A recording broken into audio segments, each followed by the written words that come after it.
Filming locations have long played an important role in shaping the visual storytelling of a movie. The choice of a location is never arbitrary. It serves as an extension to the film's themes, mood, and character dynamics. This is my personal take on why filming locations matter.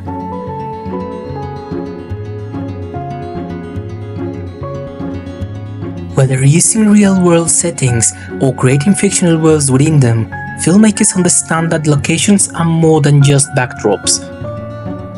They are part of the narrative itself. Some films have been defined by their locations, creating a connection between story and place that touches the audiences. One of the earliest examples of a location becoming intertwined with a film is Monument Valley in the United States, which was made widely known through the work of the director John Ford. His westerns, including Stagecoach and The Searchers, used valleys, towering rock formations, and vast desert landscapes to define the mythology of the American West. Ford's collaboration with cinematographer Winton C. Hodge captured the stark beauty of the location, reinforcing themes of isolation, frontier justice, and the tension between civilization and wilderness.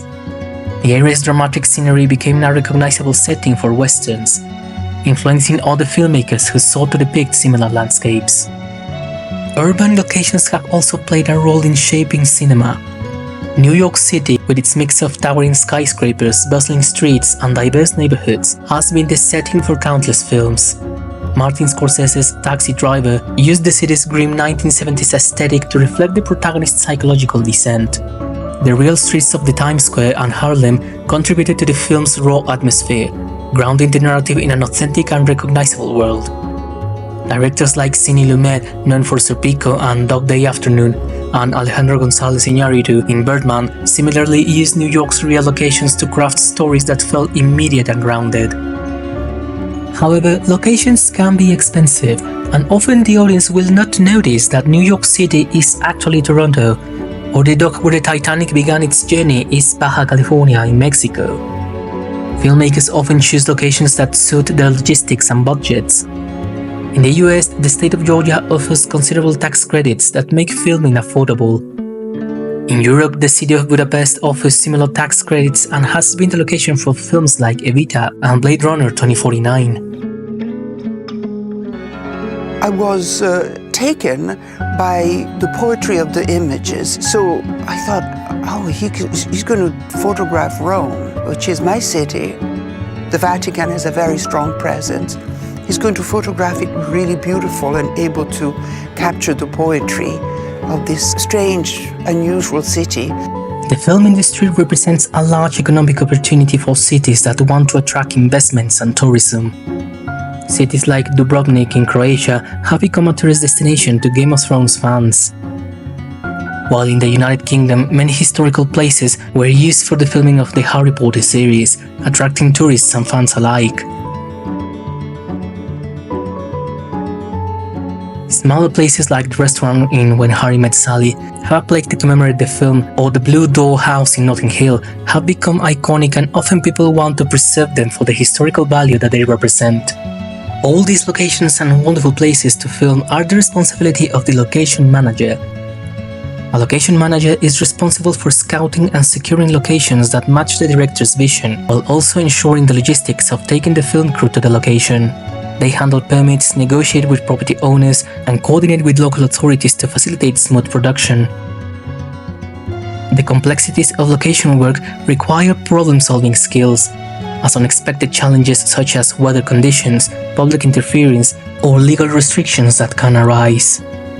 Their efforts often go unnoticed by audiences but are critical to maintaining a production's efficiency and authenticity. The location manager begins with scouting, where the location manager researches and visits potential sites, considering factors such as aesthetics, accessibility, permits, and costs. Once a location is selected, they handle negotiations with property owners, obtain necessary permits, and coordinate with local authorities. During production, they oversee the site's maintenance, handle unforeseen challenges, and ensure the location is restored to its original state after filming wraps. Some locations have been chosen for their historical or cultural relevance. Rome's Cinecittà Studios became a hub for filmmaking during the mid-20th century, hosting productions such as Federico Fellini's La Dolce Vita. However, Italian Neorealism directors, including Vittorio De Sica and Roberto Rossellini, opted for real locations in the streets of post-war Italy to capture the struggles of ordinary people. These decisions shaped the movement's raw documentary-like aesthetic, demonstrating how location choice can influence a film's visual language and emotional impact. In other cases, locations have been selected for their ability to transform into fictional worlds. The New Zealand landscapes used in Peter Jackson's Lord of the Rings trilogy provided a natural setting that became Middle-earth. Jackson and his team scouted locations that could resemble the environments described in J.R.R. Tolkien's books. From the rolling hills of the Shire to the dramatic peaks of the Misty Mountains. The decision to film in real locations rather than rely entirely on digital environments helps give the films a sense of scale and physicality. Filmmakers have also utilized locations to evoke a sense of place and history. Stanley Kubrick's Barry Lyndon was filmed in authentic 18th century European estates, using only natural light and candlelight to match the period's aesthetic. The choice to shoot in real historical settings allowed the film to visually reflect the time period with accuracy, same as Steven Spielberg's Schindler's List was filmed in Krakow, Poland, including locations near Auschwitz, reinforcing the film's connection to real historical events.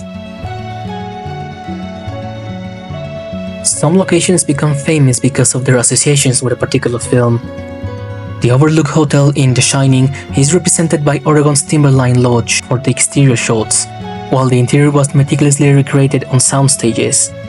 The eerie, isolated setting was integral to the film's psychological horror.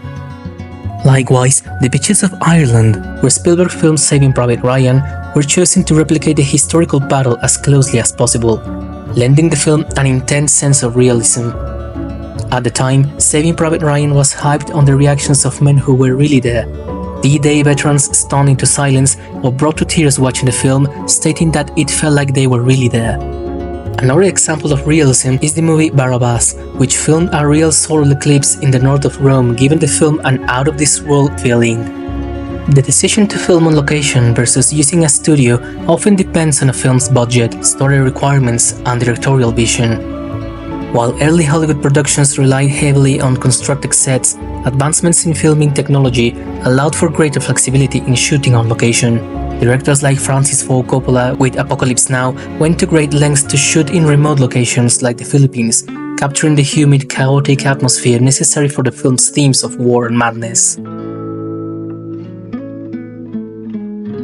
Filming locations remain a fundamental part of cinematic storytelling, shaping the mood, atmosphere, and believability of a film. Whether capturing historical realism, establishing a sense of place, or transforming real-world environments into fictional ones, location choices influence how audiences experience a story. The work of location managers, cinematographers, and directors ensures that the right places are chosen to serve a film's artistic and logistical needs, making locations an essential component of the filmmaking process. And this is why I think filming locations matter. Thank you for watching and see you next time.